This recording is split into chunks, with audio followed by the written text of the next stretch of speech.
Kemungkinannya kita akan menemukan kehidupan di luar bumi di tahun 2035. Dan tidak perlu pergi ke galaksi yang sangat jauh, Bima Sakti kita penuh dengan lingkungan yang sangat cocok. Tapi jangan terlalu bersemangat dulu. Yang kita bicarakan di sini adalah mikroba atau penanda kimiawi, bukan humanoid hijau seperti di film-film Hollywood. Meskipun begitu, ketika kita akhirnya menemukan jejak kehidupan, hal itu akan mengubah cara pandang kita tentang tempat kita di alam semesta. Teleskop antariksa Kepler milik NASA menemukan sesuatu yang luar biasa. Hampir semua bintang memiliki planet dan banyak di antaranya yang mungkin bisa dihuni. Planet batuan seperti Bumi dan Mars bahkan lebih banyak ditemukan di galaksi kita daripada planet gas raksasa seperti Saturnus dan Jupiter. Selain itu, kita juga sudah tahu kalau galaksi kita sangat kaya akan air. Ada air di awan antar bintang tempat bintang-bintang dan planet-planet terbentuk, di piringan-piringan debu di sekeliling bintang-bintang lain, di komet-komet, pokoknya di mana-mana. Namun, yang paling sulit adalah menemukan kehidupan itu sendiri. Idealnya, untuk menemukannya kita harus mendarat di setiap planet di luar angkasa dan benar-benar memeriksa di bawah setiap batu. Namun, berkat penelitian terbaru, setidaknya kita bisa mempersempit pencarian ke planet-planet yang berpotensi layak huni. James Webb Space Telescope, teleskop super canggih yang diluncurkan ke ruang angkasa pada tahun 2021, sedang melakukan penelitian. Teleskop ini memeriksa atmosfer bumi super di dekatnya, yaitu planet berbatu yang ukurannya sedikit lebih besar dari bumi. Wahana ini mencari gas-gas yang berhubungan dengan kehidupan, bahan kimia yang hanya bisa diproduksi oleh makhluk hidup, dan mereka sudah menemukan beberapa petunjuk. Sebagai contoh, mereka mendeteksi tanda-tanda adanya bahan kimia semacam itu di sebuah planet yang disebut K2-18b. Jarak planet ini 120 tahun cahaya, yang merupakan jarak yang cukup dekat dalam skala ruang angkasa. Planet ini berada di zona Goldilocks, yaitu zona di sekeliling bintang di mana temperaturnya tepat untuk keberadaan air dalam wujud cair. Planet ini mengitari bintang Katai Merah, tipe bintang terkecil yang pernah ada. Bintang-bintang semacam itu sedikit lebih redup daripada matahari. Diperlukan waktu sekitar 1 tahun untuk memeriksa apakah petunjuk-petunjuk kehidupan ini nyata. Jika ya, berarti kehidupan jauh lebih umum daripada yang kita duga sebelumnya. Tapi, kalaupun tidak, masih ada 10 planet Goldilocks lainnya yang ada dalam daftar untuk dipelajari. Teleskop luar angkasa James Webb adalah alat yang sangat keren, tapi memiliki keterbatasan. Teleskop ini tidak bisa mendeteksi planet-planet kecil yang mirip bumi karena ukurannya. Untuk mengatasinya, NASA berencana untuk meluncurkan alat lain, teleskop survei inframerah bidang lebar. Teleskop ini akan lebih baik lagi dalam mendeteksi planet-planet seperti itu dan bahan kimia yang berhubungan dengan kehidupan. Dan juga ada proyek SETI.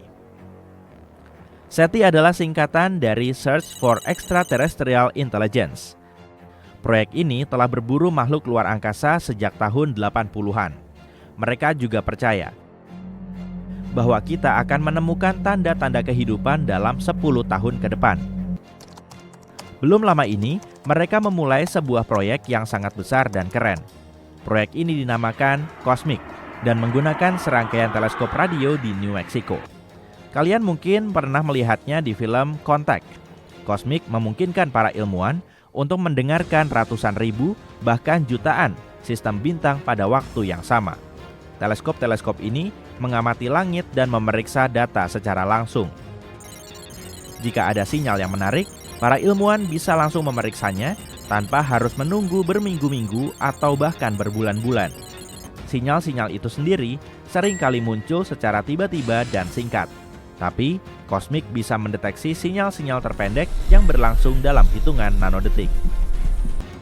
COSMIC juga dapat membantu penelitian lain, seperti mempelajari semburan radio cepat yang misterius dan tidak dapat dijelaskan atau bahkan materi gelap.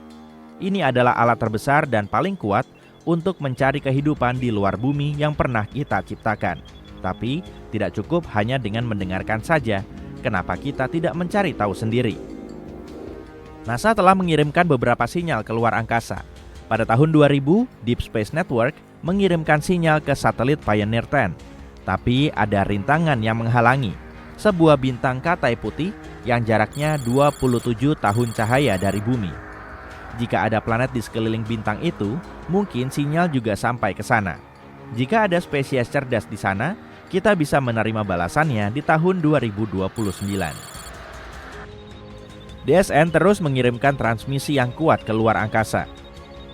Sinyal-sinyal ini akan bertemu dengan 222 bintang dalam 3 abad ke depan. Mungkin suatu hari nanti kita akan menerima balasan dari suatu tempat yang jauh.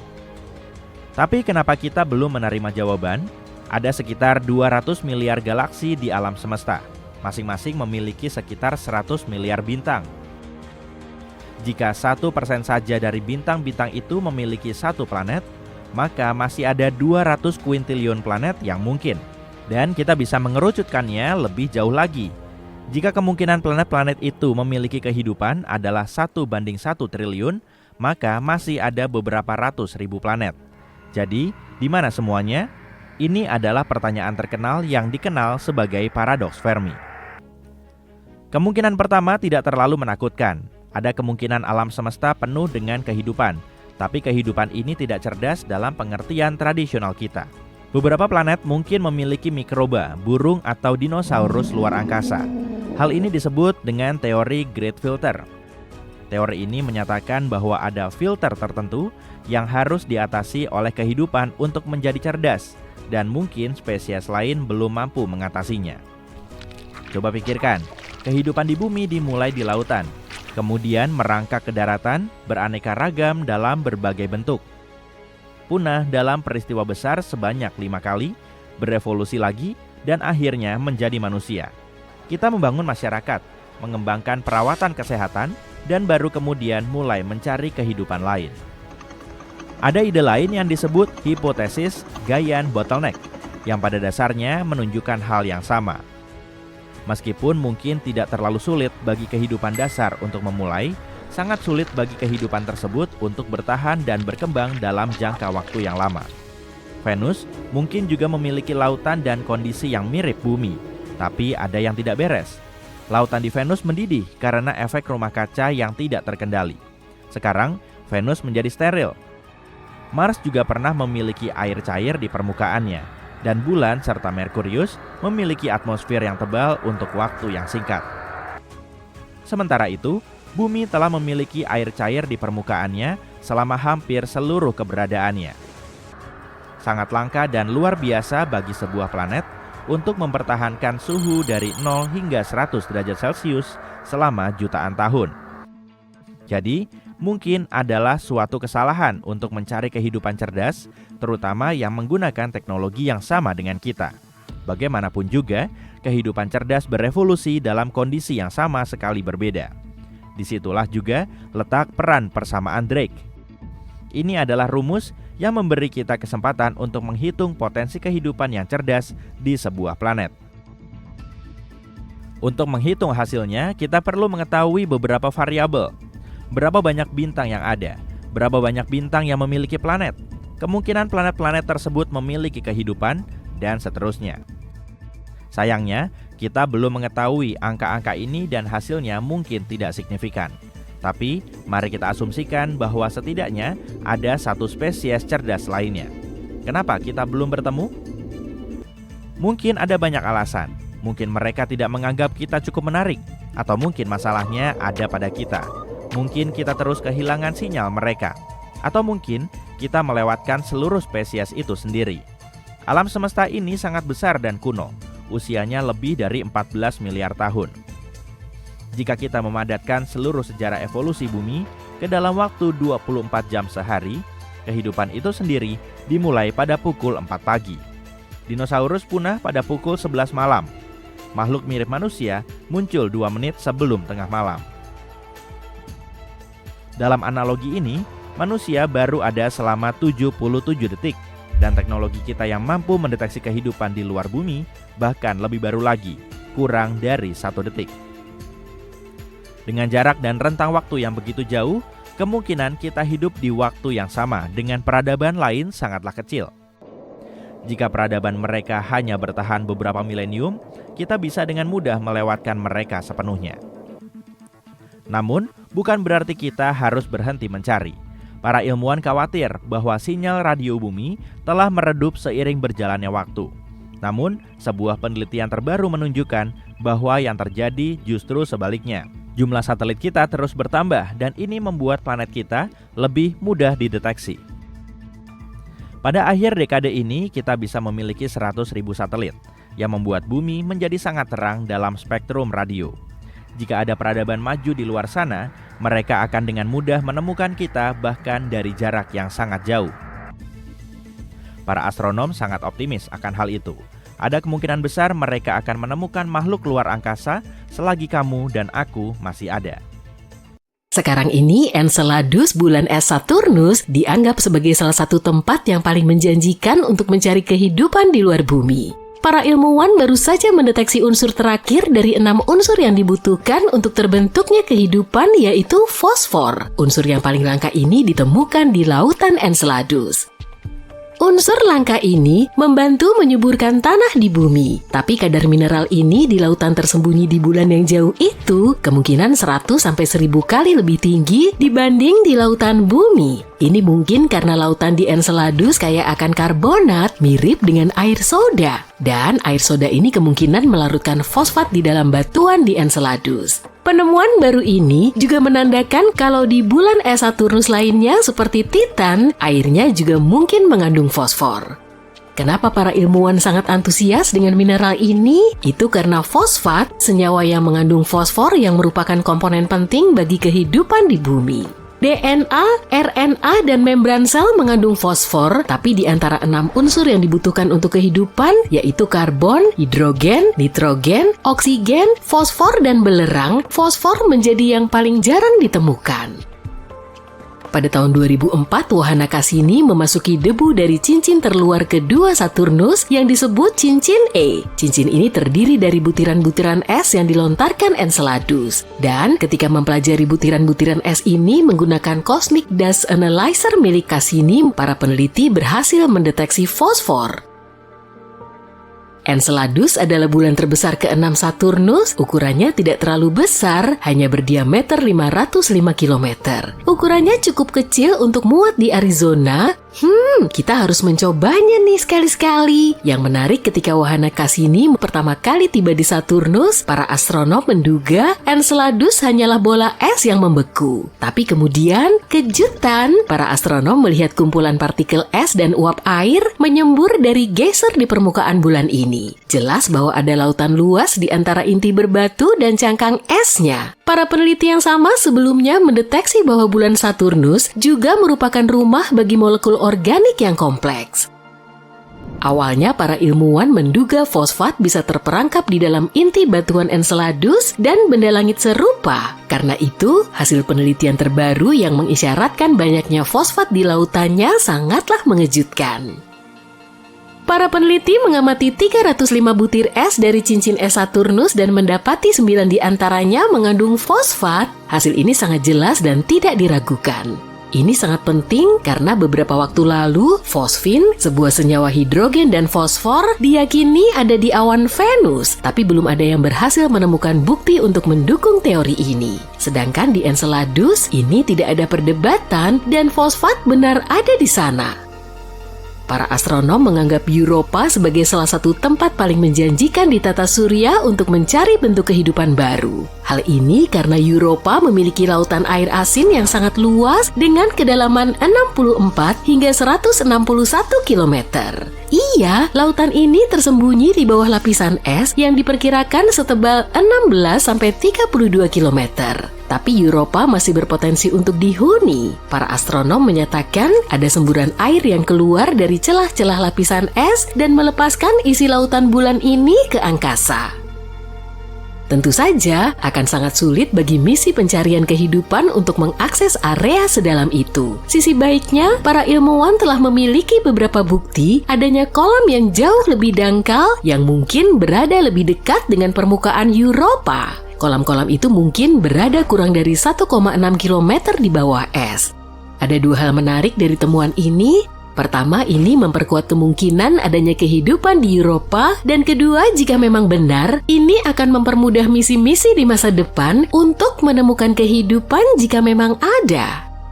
Selanjutnya ada Titan, bulan terbesar Saturnus. Ukurannya lebih kecil dan gravitasinya lebih lemah dari bumi, tapi ia masih mengingatkan kita pada planet kita. Seperti halnya di bumi, nitrogen mendominasi atmosfernya. Titan adalah satu-satunya tempat di tata surya yang juga memiliki danau dan sungai. Badan-badan air ini tersusun dari hidrokarbon, metana, dan etana. Ada juga lautan air di bawah permukaan. Tapi letaknya sangat dalam dan belum ada yang tahu apakah lautan ini bersentuhan dengan sesuatu dari permukaan. Jika iya, air di lautan ini bisa menjadi penyokong kehidupan setelah bercampur dengan unsur kimia yang kompleks di permukaan.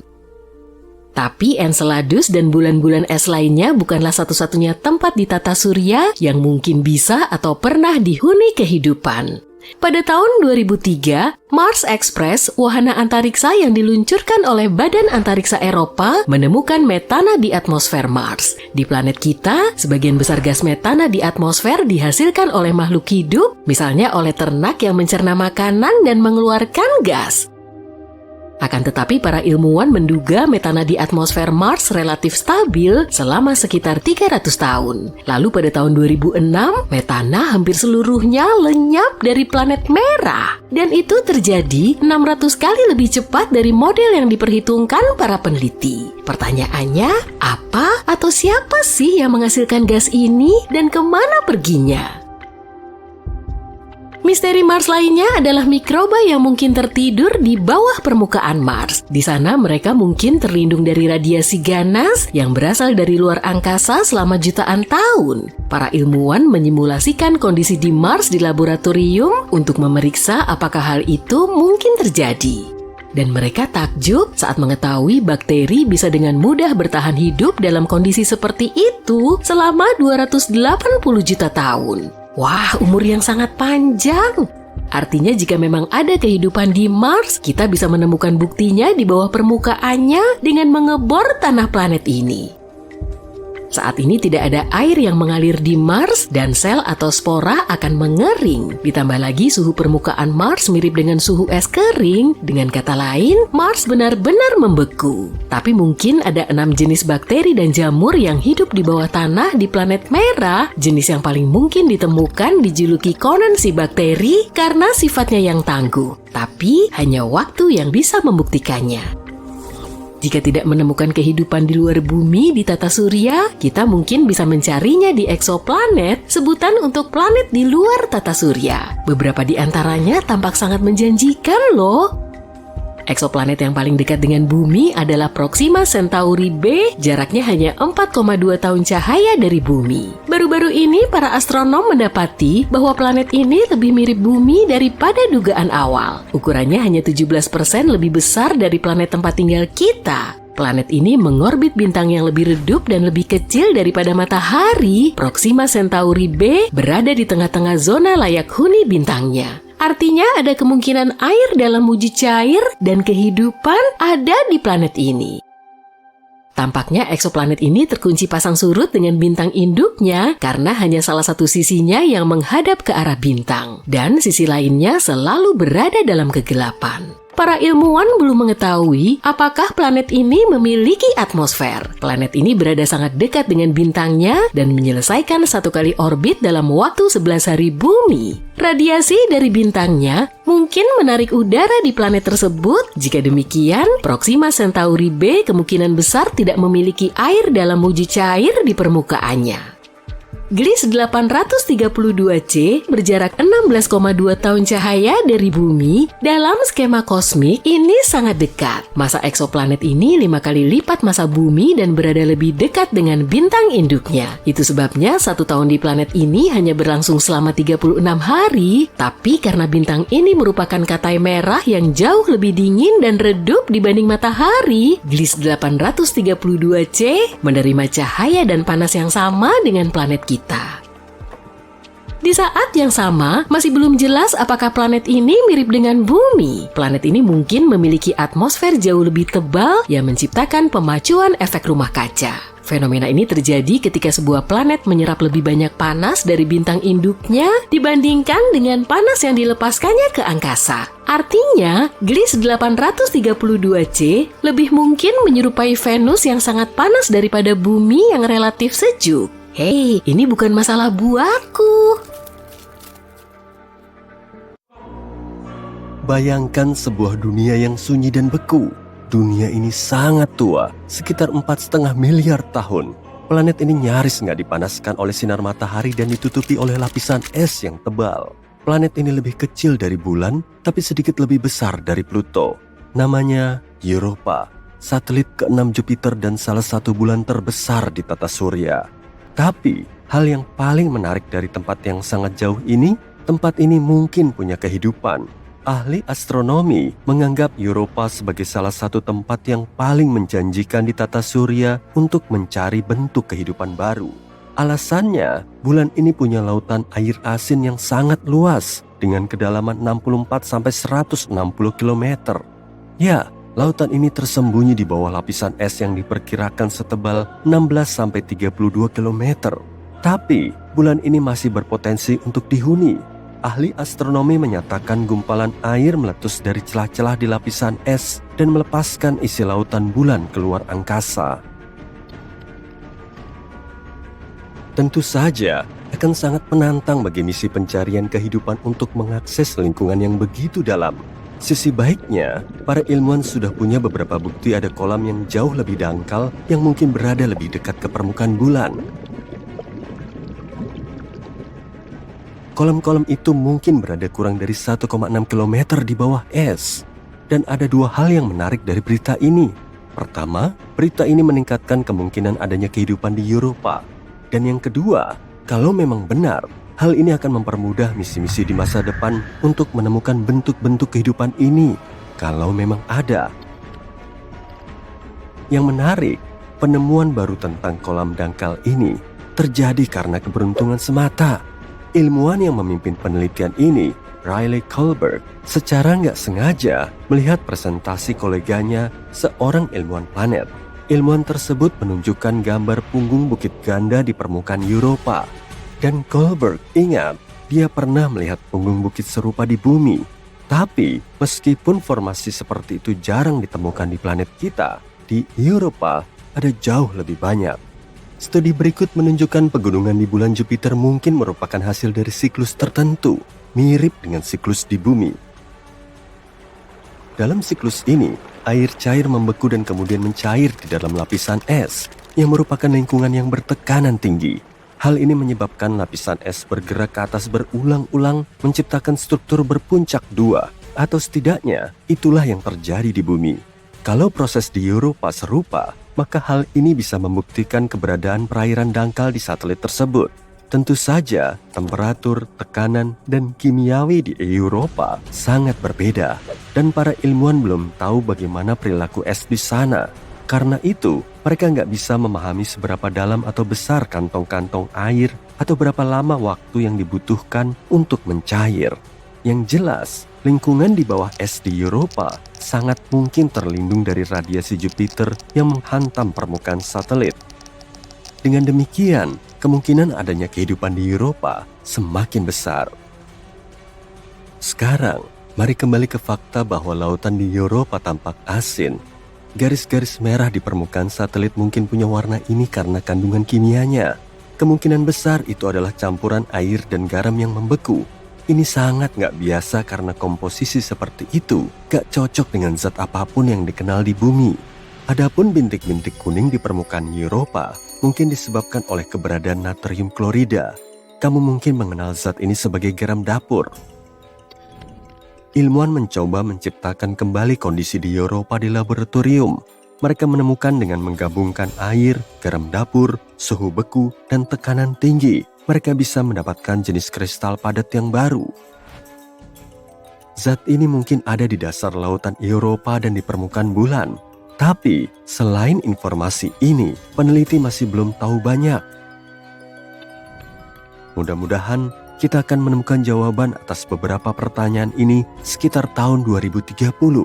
Pada saat itulah sebuah misi bernama Europa Clipper yang akan diluncurkan oleh NASA mungkin akan mencapai Europa.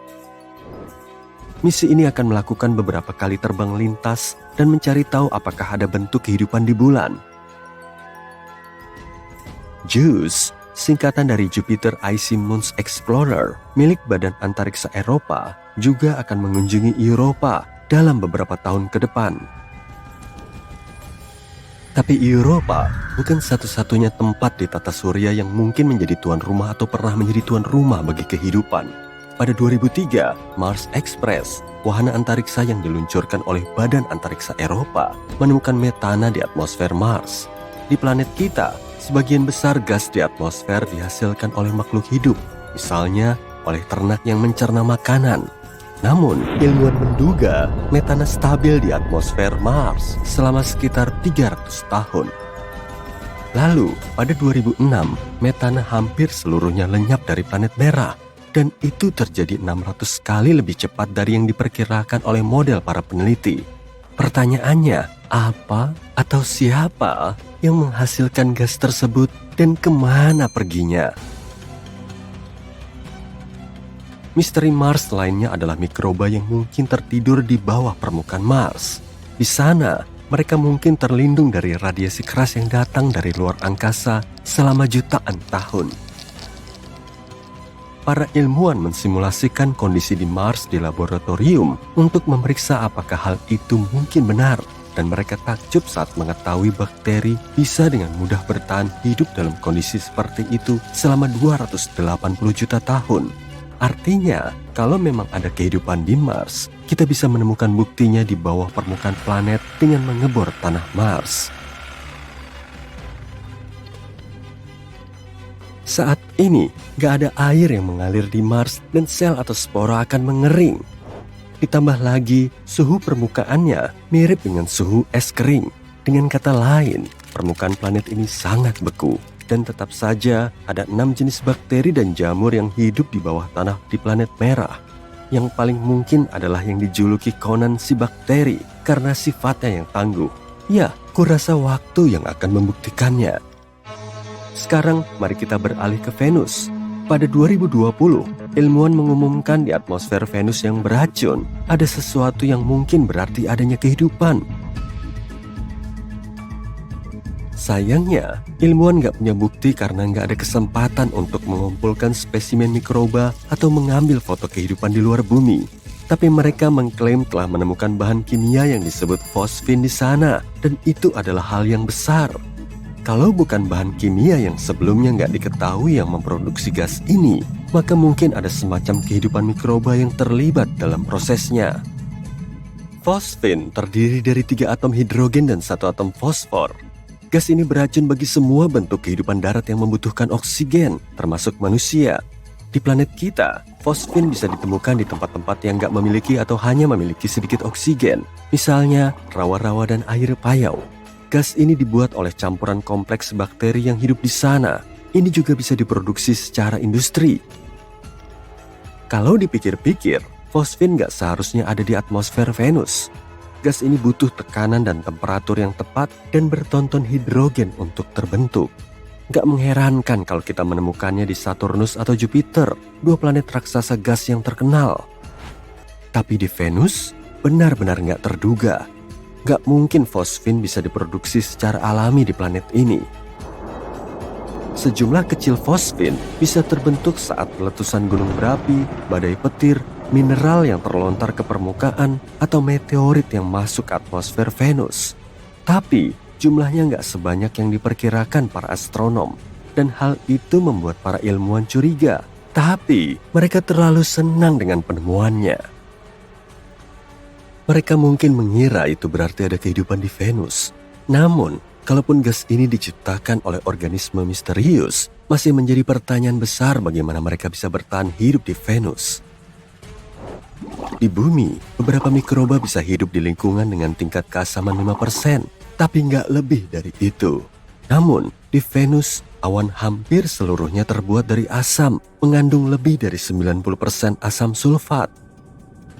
atmosfer Venus juga 50 kali lebih kering daripada tempat terkering di planet tempat tinggal kita.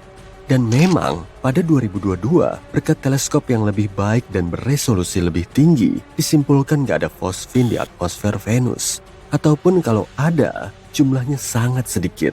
Sejauh ini, kita perlu mencari tanda-tanda kehidupan yang lebih jauh dari bumi.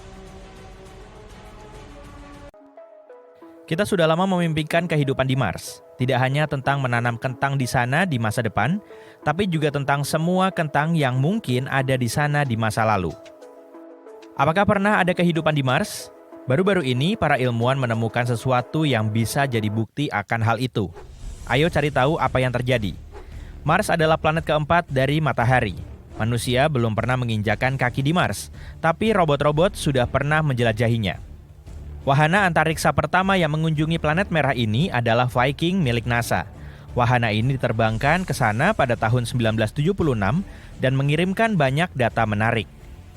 Saat itu, kita tidak tahu apa-apa tentang Mars. Bagi kita, Mars tampak seperti gurun yang dingin dan tak bernyawa. Tapi, karena kemiripannya dengan bumi, para ilmuwan mulai bertanya-tanya, apakah Mars seperti ini sejak dulu? Atau mungkinkah dulunya Mars sangat subur dan penuh dengan kehidupan? Pada tahun 2022, wahana penjelajah Mars Perseverance milik NASA menemukan sesuatu yang bisa menjelaskan misteri ini. Tapi pertama-tama, apa itu Perseverance? Para ilmuwan berpendapat jika pernah ada kehidupan di Mars, kecil kemungkinan itu hilang begitu saja tanpa jejak. Pasti ada sisa-sisa yang tertinggal. Mungkin di bawah tanah, di mana jejak itu terlindung dari sinar matahari radioaktif dan hal-hal buruk lainnya. Jadi, kita harus memeriksa bebatuannya. Penting untuk dicatat bahwa kita tidak sedang mencari kehidupan di Mars saat ini, yang kemungkinan besar tidak ada. Tapi, kita ingin mencari tahu masa lalu planet kembaran bumi ini. Kita bicara soal miliaran tahun lalu, ketika Mars mungkin masih hangat, hijau, dan memiliki kehidupan. Dengan kata lain, kita harus menemukan jejak mikroba dan berbagai senyawa kimia yang mirip dengan yang ada di bumi. Inilah misi karakter utama kita, Perseverance. Wahana ini tiba di Mars pada Februari 2021. Wahana antariksa ini mendarat di dasar kawah Jezero selebar 48 km.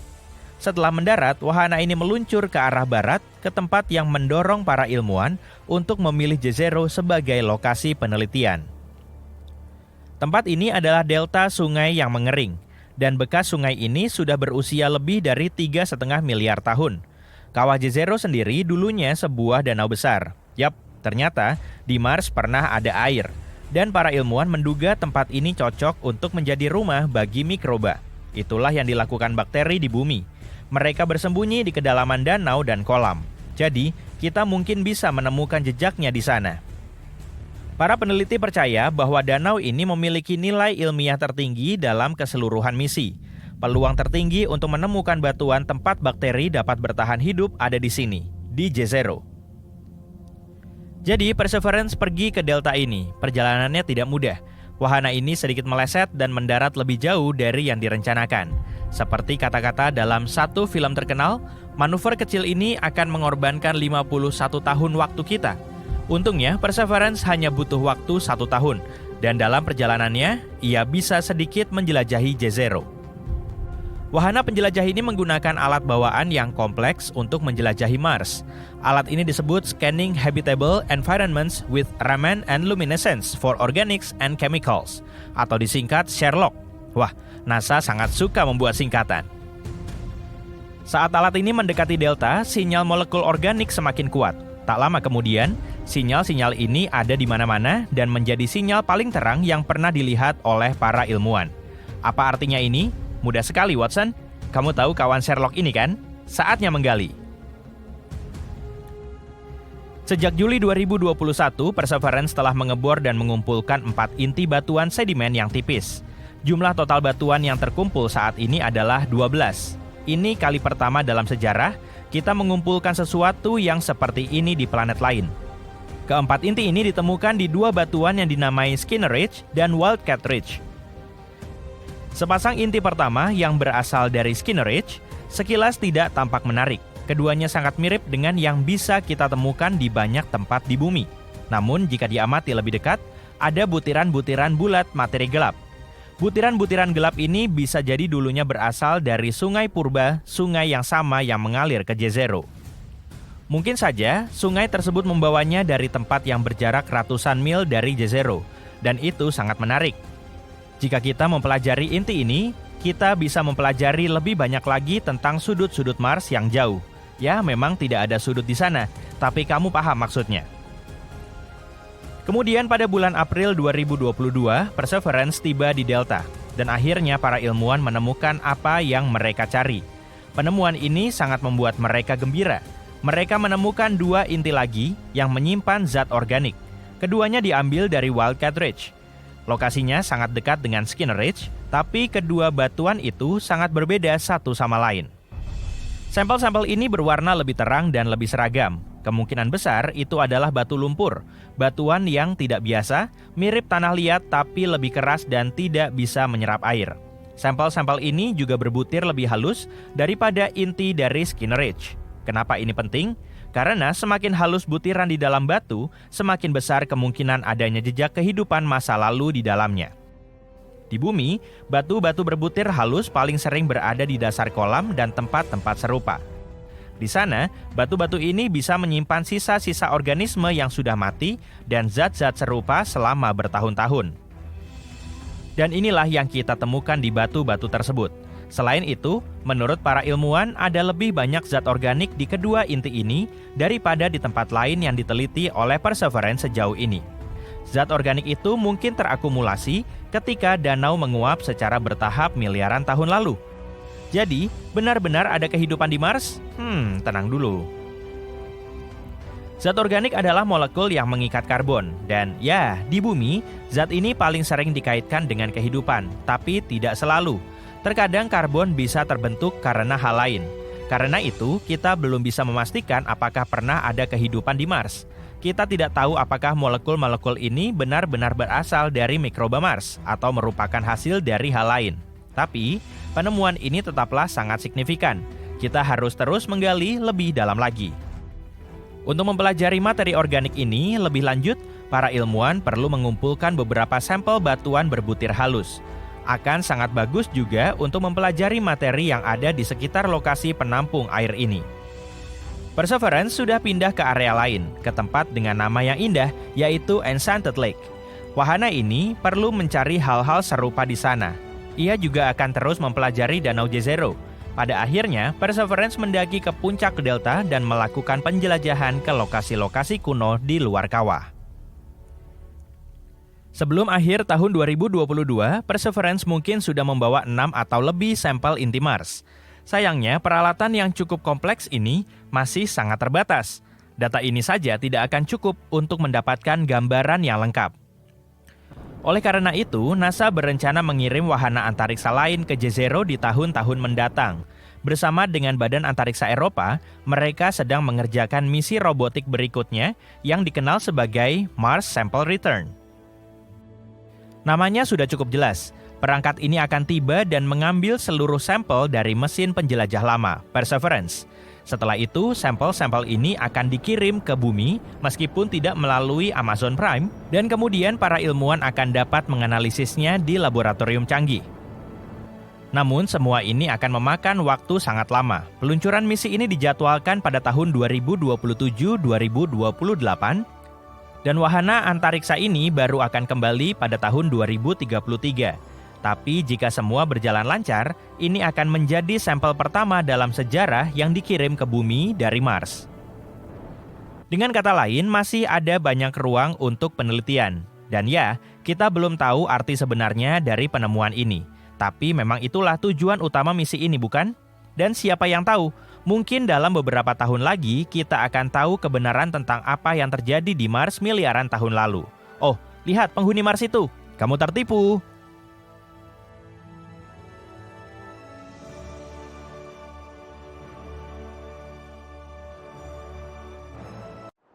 Malam ini cerah dan kamu keluar melihat bintang. Bima Sakti sendiri tampak sangat besar. Kamu memeriksa ponselmu dan menemukan bahwa galaksi tempat kamu berada saat ini memiliki lebar 100.000 tahun cahaya. Sebagai perbandingan, 1 tahun cahaya aja udah jauh banget. Dibutuhkan 4,2 tahun cahaya untuk pergi dari bumi ke Proxima Centauri yang merupakan bintang terdekat dengan planet kita selain matahari. Jadi, 100.000 tahun cahaya itu jauh dari yang bisa dipahami oleh manusia biasa dan itu baru satu galaksi.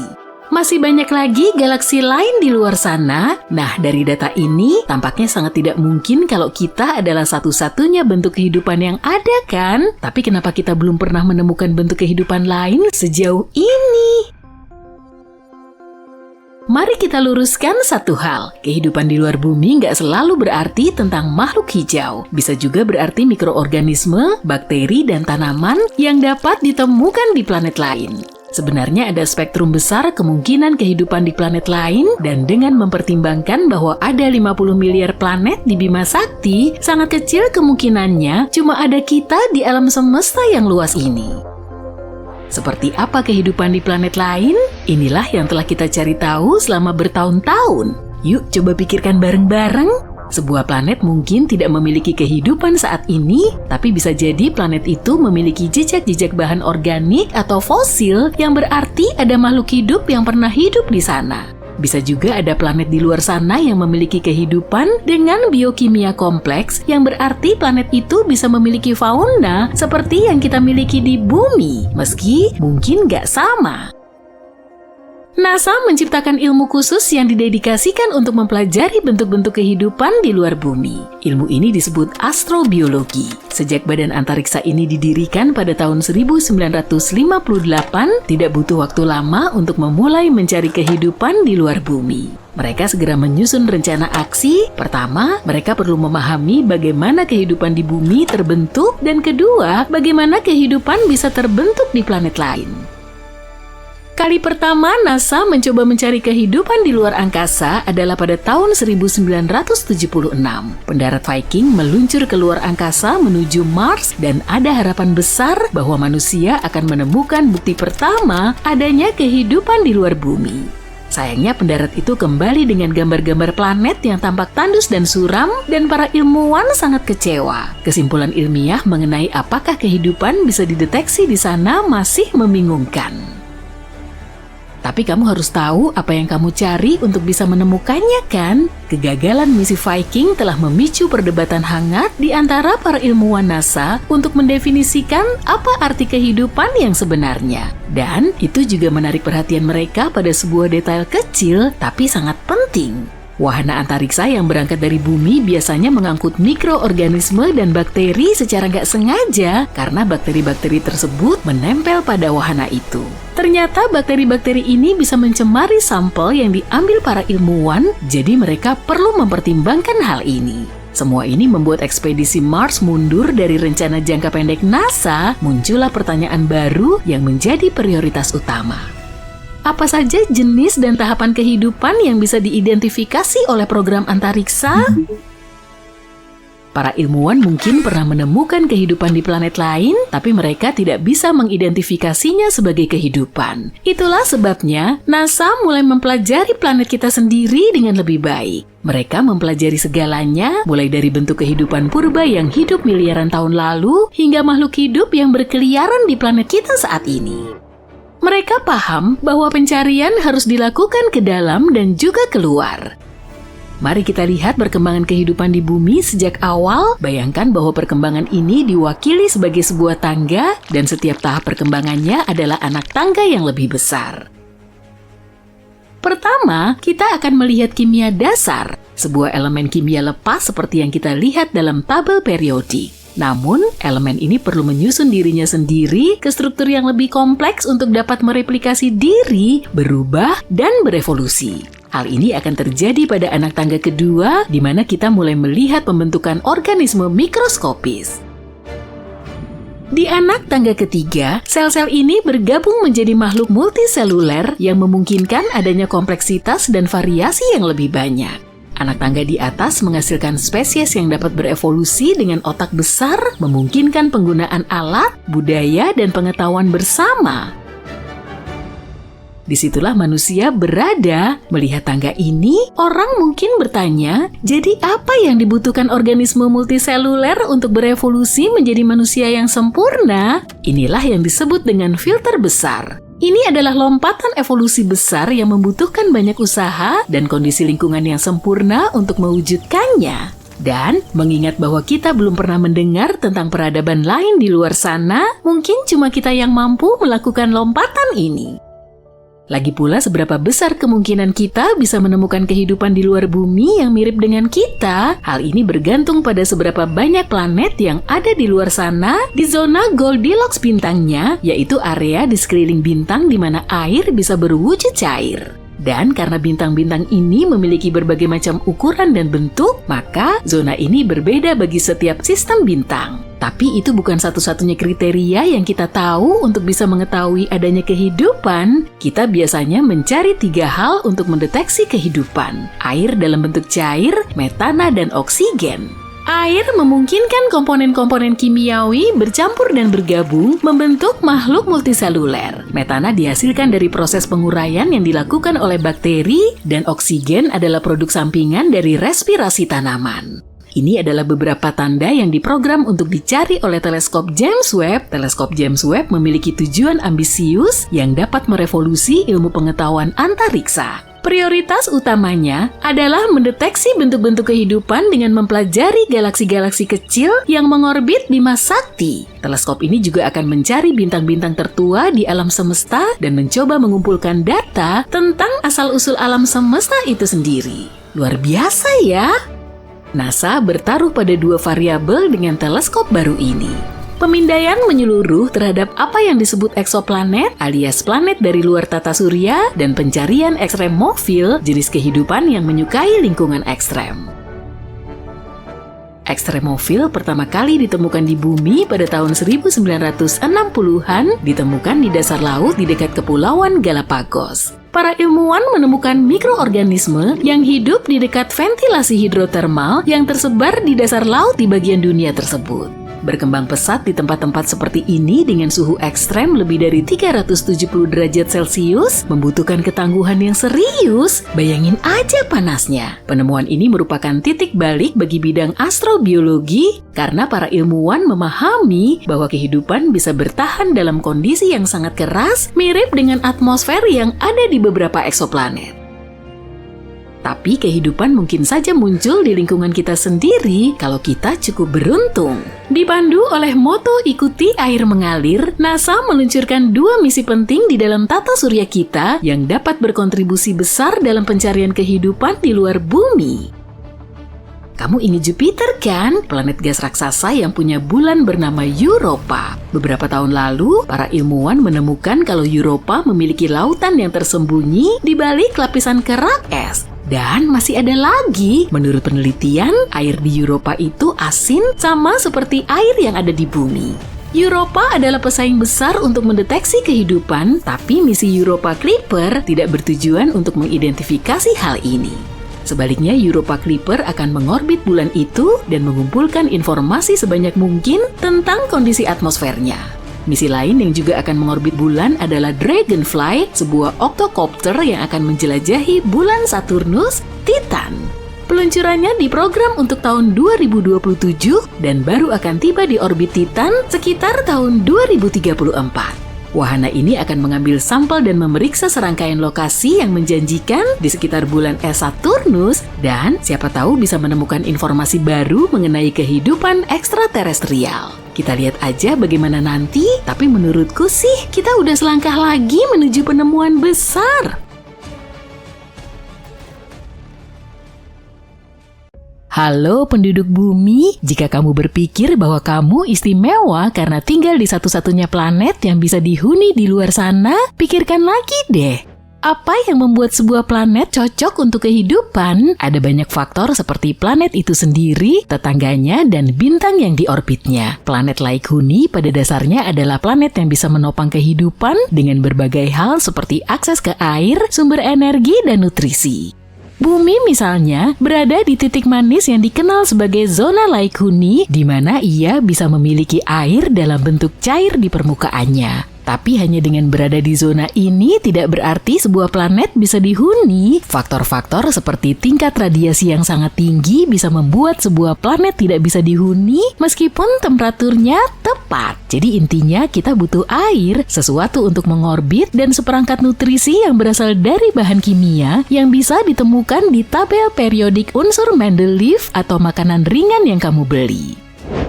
Lihatlah eksoplanet yang dinamai K218b ini. Istilah eksoplanet tidak berarti bahwa planet ini eksotis. Istilah ini hanya menunjukkan bahwa planet ini terletak di luar tata surya. Sebagian besar planet harus mengorbit sesuatu, kecuali kalau kita berbicara tentang planet-planet nakal yang pada dasarnya adalah benda seukuran planet yang melayang-layang di angkasa tapi tidak mengorbit bintang atau katai coklat. Alih-alih mengorbit matahari, K218b justru mengorbit bintang katai merah bernama K218. Bintang ini bukan bintang biasa yang bisa dilihat dengan mata telanjang di langit malam. Bintang yang satu ini sulit diamati karena kecerlangannya yang rendah.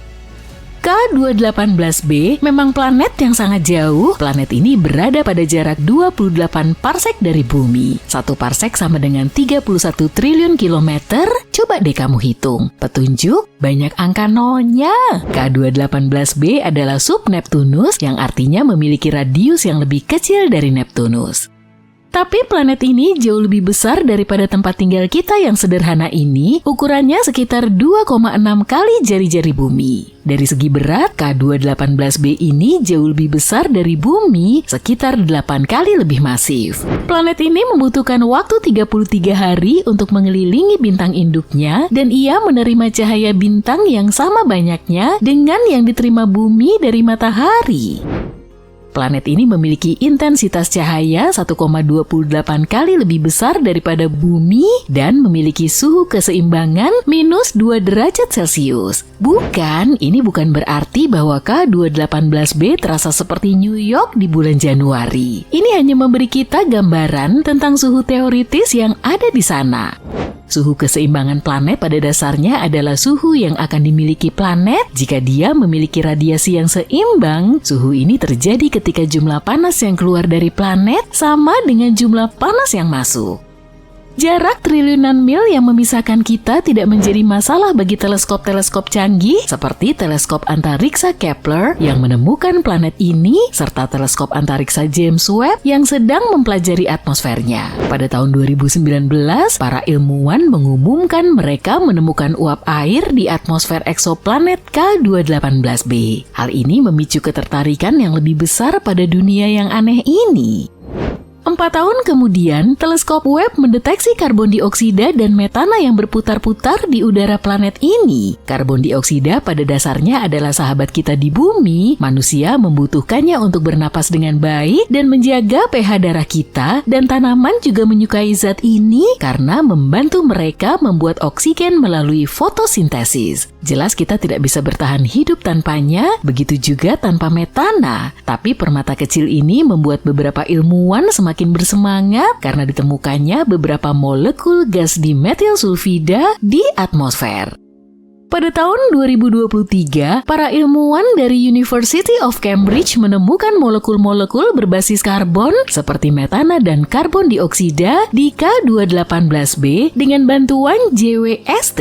Ini bisa berarti kalau eksoplanet ini memiliki atmosfer yang kaya hidrogen serta permukaan yang berair. Ada kemungkinan ada aroma dimetil sulfida atau DMS di dalamnya. Di bumi, zat ini biasanya dikaitkan dengan kehidupan karena biasanya diproduksi oleh fitoplankton di lautan. Fakta bahwa kami menemukan petunjuk adanya DMS di K218b seperti menemukan tiket emas dalam sebatang coklat kosmik. Sekarang itu membuatmu gugup kan?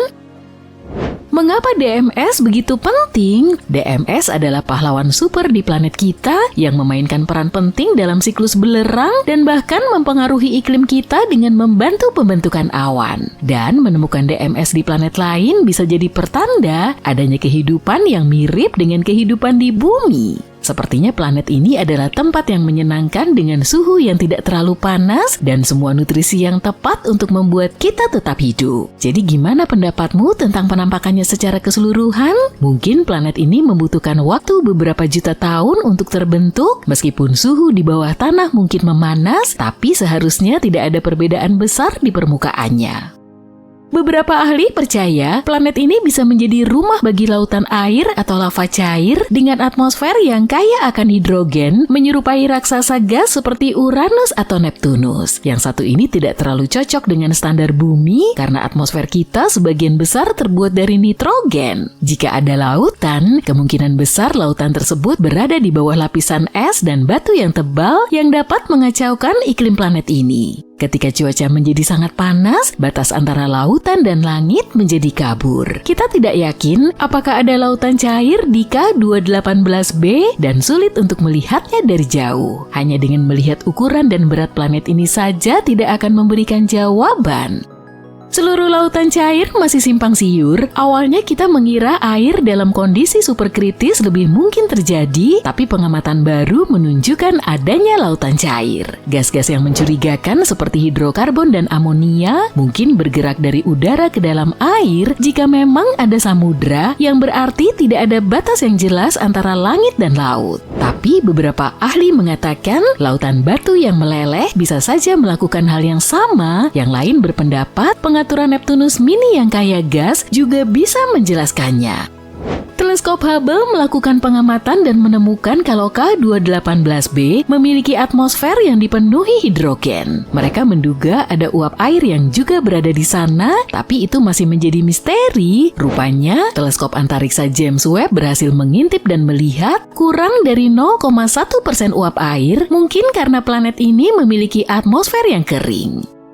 Adapun amonia hampir tidak ada di dunia yang jauh itu. Metana dan karbon dioksida tampaknya lebih dominan di atmosfer dengan persentase sekitar 1%. Tapi jangan berharap untuk melihat karbon dioksida lain yang ikut meramaikan pesta. Konsentrasinya hanya bisa ditebak pada saat ini. Atmosfer K218b hanyalah sebagian kecil dari massa totalnya, sekitar 6,2%, dan mungkin memiliki atmosfer yang mirip dengan Uranus dan Neptunus. Dari segi kabut tidak banyak yang terjadi dan awan airnya masih menjadi misteri. Awan tersebut mungkin berupa es, meskipun ada kemungkinan juga ada awan air cair. Selain air, atmosfer juga bisa mengandung sejumlah awan amonium klorida, natrium sulfida, kalium klorida, dan seng sulfida, tergantung dari jenis planetnya. Sepertinya keadaan di atmosfer bisa menjadi sedikit lebih panas dengan adanya inversi suhu yang menyebabkan situasi stratosfer. Hari-hari biasa di luar angkasa. Sejauh ini para ilmuwan telah menemukan beberapa model iklim yang mungkin dimiliki planet ini. Sebagai contoh, beberapa dari mereka berpikir bahwa ada suhu yang sama di seluruh planet ini, kecuali jika planet ini berputar sangat cepat dan perbedaan suhu antara kutub dan khatulistiwa sangat kecil. Tapi semua itu hanya spekulasi pada saat ini. Jumlah radiasi yang diterima K218b dari bintangnya mirip dengan yang diterima bumi. Temperatur di planet ini bisa berkisar dari sangat dingin sampai hangat. Apakah planet ini bisa mendukung kehidupan? Tergantung pada atmosfer dan awannya. Para ilmuwan menduga mikroorganisme dari bumi bisa bertahan hidup di sana, bahkan dengan semua hidrogen. Tapi sulit untuk mengetahui apakah ada kehidupan di K218b karena gas-gas yang biasa kita cari mungkin tidak ada di atmosfernya. Para ilmuwan menduga teleskop antariksa James Webb mungkin bisa mendeteksi berbagai penanda kehidupan di planet tersebut dengan pengamatan yang cukup.